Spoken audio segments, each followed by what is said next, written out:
This is your host Slim bin Muhammad Rafi, or here is my YouTube channel. Why Israel does not have the right to exist? I am just reversing it because Israel keeps saying Israel has the right to exist. America, the main supporter and supplier of ammunition to kill millions and responsible, the man behind pulling the strings for the genocide and for destruction of the whole academia and institutions of the country, the archives, the museums, the history, the culture, is most the criminal of the worst of the worst of the kind, the Netanyahu and his stepfather, Joe Biden. Nobody could ever think that this Sleepy Joe, the man who is a joker, who pretended that he is a compassionate when his son died of cancer, he went to his grave and he talked about his wife, who is a PhD, Jill Biden, that she is the kindest woman. I hope to God that she would have never married this man. I think she deserved better, because she is the one who teaches students and care for education as an academician herself. How dare this man, who pretends that he is a compassionate and cares for human rights, has supported the destruction of the whole academy and universities of Gaza. What kind of war is this, where you kill babies, where you kill women, where you kill injured, where you put oxygen, where you stop electricity, you medicine and food, and kill people with starvation, slow death, most painful. And the death and the blood of every Gaza Palestinian is on the hands of this man called Joe Biden. Should he ever be allowed to win and become president again? I think not.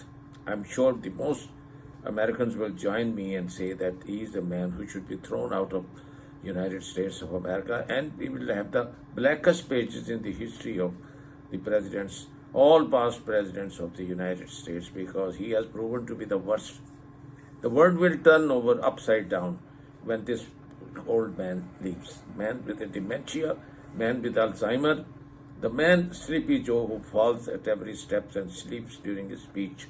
And look at the man and the bully and the puppy he has been feeding, Netanyahu, who has been kicking his ass, and in return he has been saluting him and paying him billions from the taxpayers' money of the one of the poorest country in the world, who owes $33 trillion in debt, and he is the one who has been giving him. And daily on one of the harbors, where it's only about an hour is from Gaza, the ships have been uploading there, and they have been downloading, and their bombs of tons and tons of dynamite, the ammunition, I think more than the thrown in the last 30, 40 years of all the wars in Iraq, Iran, Libya, Syria, and almost double the one which they threw in Hiroshima and Nagasaki in the Second World War.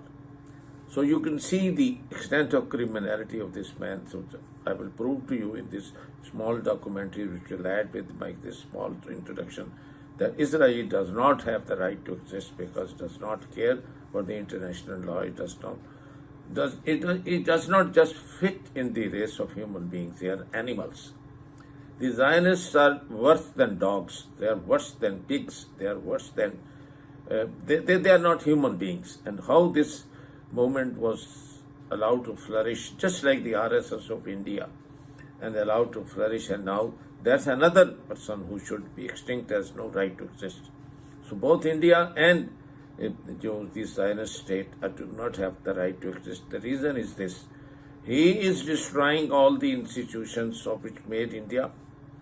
And see, but thousands of years of history of Mughal Empire and Muslim rule, which when they were fighting like dogs, all these Maharajas, Hindus, and they are the one who taught them, they are the one who put universities, they are the one who kept them together, and now he is the one who is destroying Muslims, Sikhs, Dalits, Christians, and everyone. And look at it now, the law he has created, the Citizenship Act, where the whole world has been condemning him, just only to win an election and use it as a gimmick.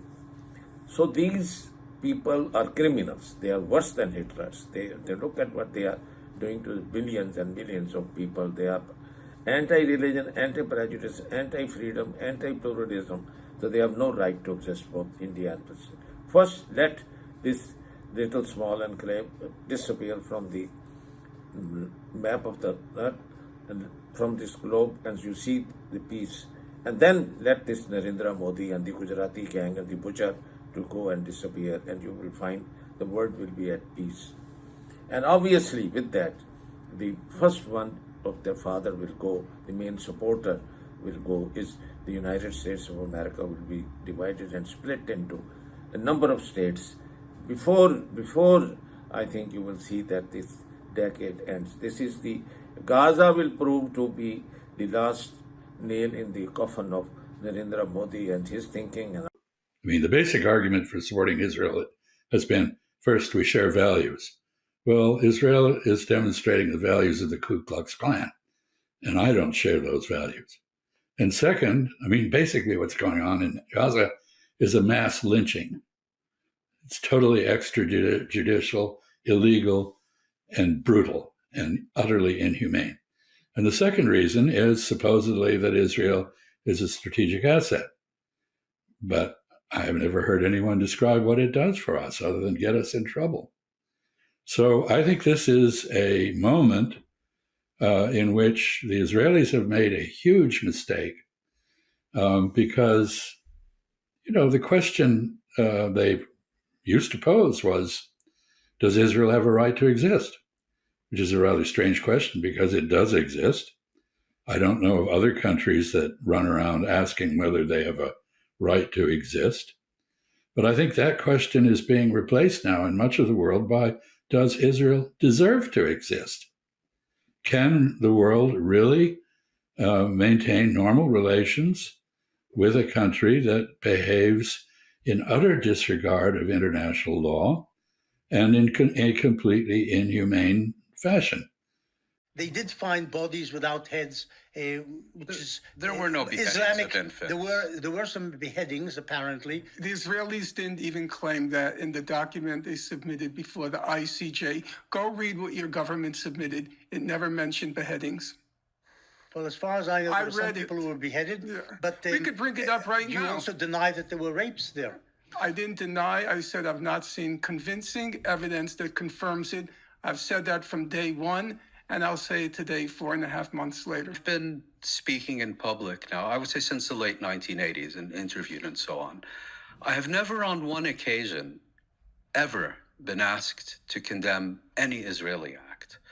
When I've been in group discussions, those supporting the Israeli action or perspective, I have never encountered an example where these individuals are asked to condemn what Israel is doing.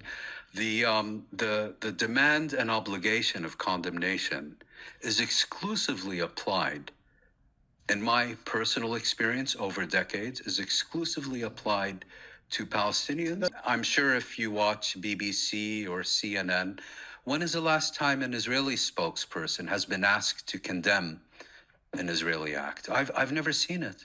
I don't think we condemn the Arab side either, though, right? I don't think there was any condemnation. No, but now that we're talking about Israeli victims, all of a sudden morality is Well, I think the reason why it comes up is because there's no shortage of international condemnation for Israel. As Norm will point out 1,000,000 times, that there are 50 billion UN resolutions, you've got Amnesty International, you've got multiple bodies of the UN, you've got now this case for the ICJ, so there's no question of if there's condemnation for Israel. Sorry. I said the Hamas has kindergartens and summer camps in which they train to kill Jews.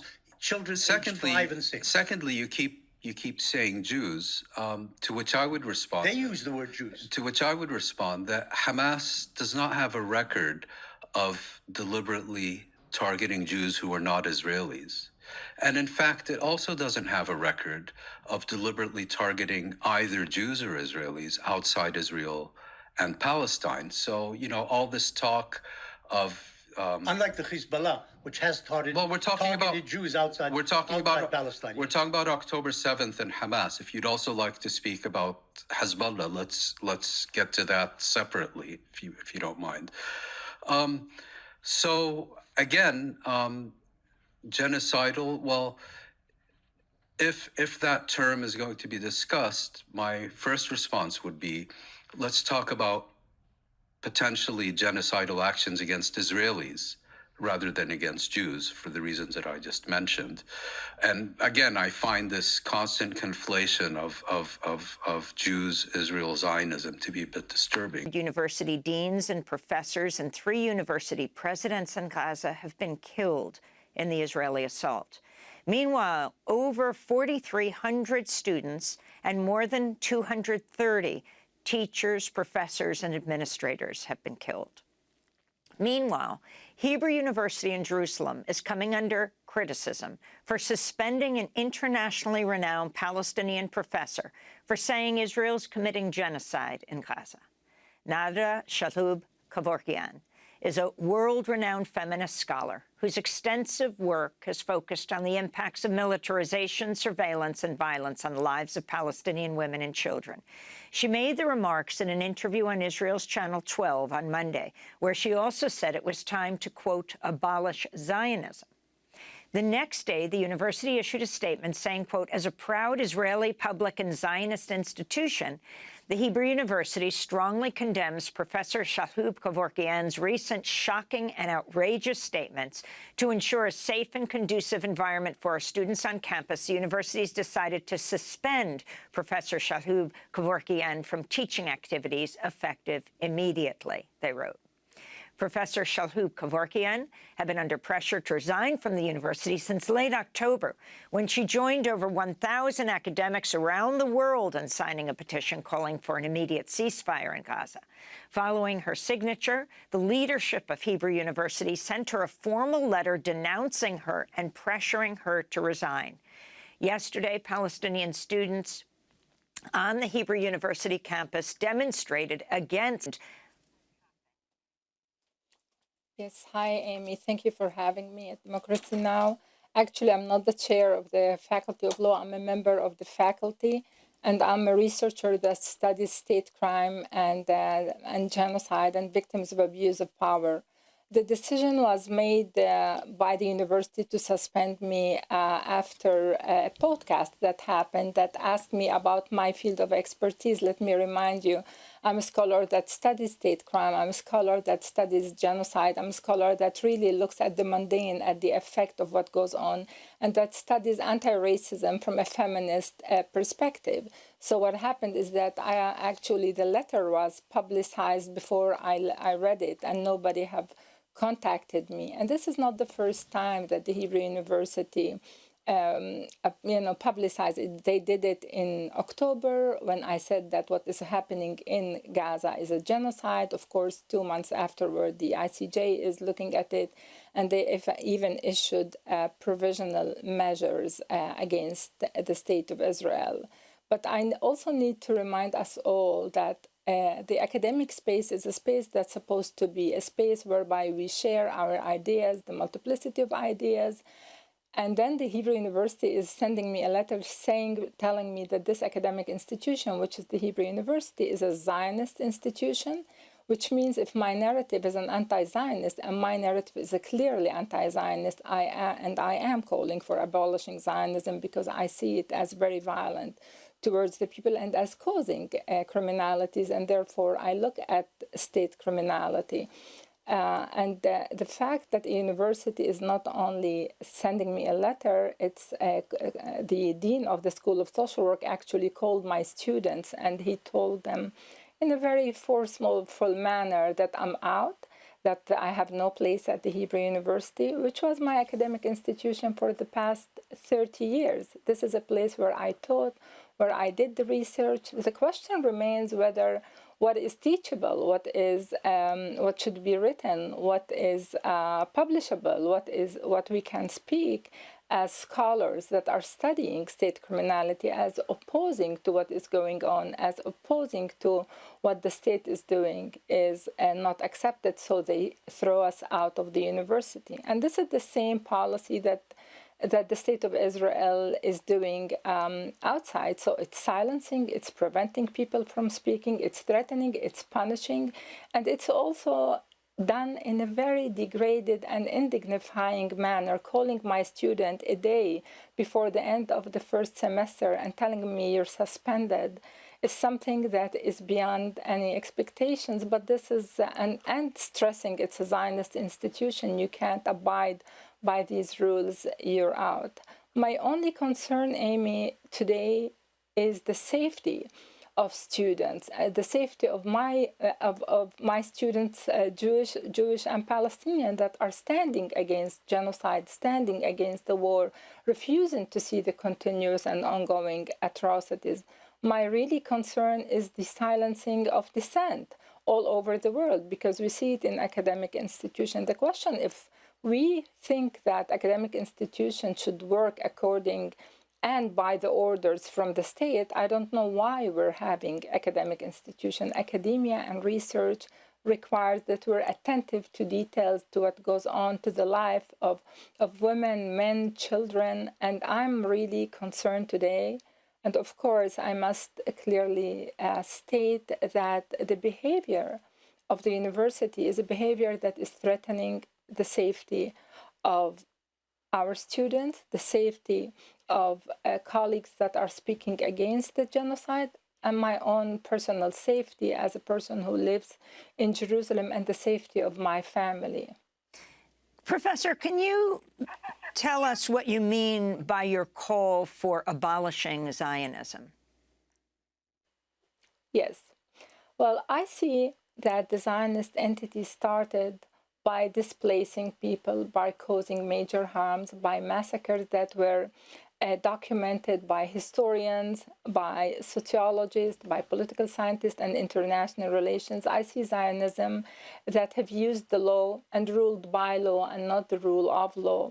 I've seen the Zionists causing major harm since 1948, since the Palestinian Nakba, in relation to what goes on. And it's not only my position, the position of many scholars that see Zionism as a very racialized and racist ideology that is about the life and livability of one group and the exclusion and the marginalization and death of the other group. I think we can definitely live together without the Zionist ideology if we can talk more in terms and in concepts of justice, of equality, of fairness, of multiplicity of ideas, and not using one ideology to claim that we are here and the rest should be excluded. And I think, Amy, you see it today clearly in Gaza. What is going on today in Gaza when babies are dying decomposed in incubators, and I write about unchilding, I write about the attacks on children, I write about the attacks on communities. What we see in Gaza, turning it into a collective grave, is really very telling. It's really the culmination of a very, very, very violent ideology. So I guess it's time to reconsider the Zionist ideology, because it started since the early 90s with violence, with dispossession, and with lots of massacres, and to call for a discussion that is away from that very racist and very unfair and an inhumane ideology. Professor Nadra Shalhoub-Kevorkian, can you talk about the concept you put forward of unchilding? Yes. Working for years with children, watching them interacting in a space that is so militarized, like East Jerusalem. I reside in East Jerusalem. I raised my 3 beautiful daughters in Jerusalem, and the effect of the system looks at Palestinian children as others, but looking at children as unchilded. And I see it today. Only 2 days ago, Rami, a 12-year-old from Mukhayyam Shafat, was shot and killed without even a reason. He was playing It's Ramadan. So what I explain in my book on unchilding is that, number one, our children are... Maya Wind is a Jewish Israeli scholar who grew up in Jerusalem. When she was 18, she refused to enlist in the army, served 40 days in a military prison. We welcome you to Democracy Now!, Maya Wind. If you can respond to what's happening right now to Professor Shalhoub Kevorkian, her suspension by Hebrew University, and how you see it in a larger context. Yeah, thank you for having me, Amy. And let me really start by saying that I'm one of the countless young scholars who have learned so much from Professor Shalhoub Kevorkian's uncompromising research and analysis. And it is truly a travesty that Hebrew University has not only been attempting to silence her for years, but is now effectively expelling her for exposing Jewish Israelis to uncomfortable truths. And I think this really speaks to the larger problem, which is that in the West, Israeli universities are considered bastions of pluralism and democracy, but in fact, Palestinian faculty, scholars, students, activists have for over 2 decades contended that they are a central pillar of Israel's regime of oppression against Palestinians. So PACB, which is the Palestinian Campaign for the Academic and Cultural Boycott of Israel, issued a call back in 2004 to boycott Israeli universities on the basis of this complicity. And as my new book shows, Israeli universities are indeed deeply, deeply implicated in the violation of Palestinian rights. And as you began in the opening segment, it is important to note that Israel has destroyed every single Palestinian university in the Gaza Strip. So it is not only committing genocide, but also what Karma Nabulsi and other Palestinian intellectuals have long called scholasticide, the intentional destruction of Palestinian education. And this genocide is not only enabled by the rise of the far right or overzealous military leaders, it is in fact central, it is part of a project, of an over 75-year project of the Zionist movement and the Israeli state to eliminate and replace Palestinians with Jewish Israelis.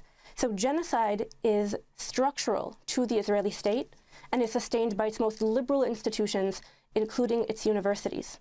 And just now, it is not only that Israeli universities sustain apartheid and violence against Palestinians for decades, but they are currently participating in this genocide. Hebrew University, among others, are training intelligence soldiers to create target banks in Gaza. They are producing knowledge for the state, whether it's Hezbollah, which is state propaganda, or legal scholarship to help thwart attempts to hold Israel accountable for its war crimes, such as the case brought to the ICJ by South Africa. And they are, in fact, actually granting university course credit to reserve soldiers returning from Gaza to their classrooms. So Israeli universities are deeply complicit in this genocide.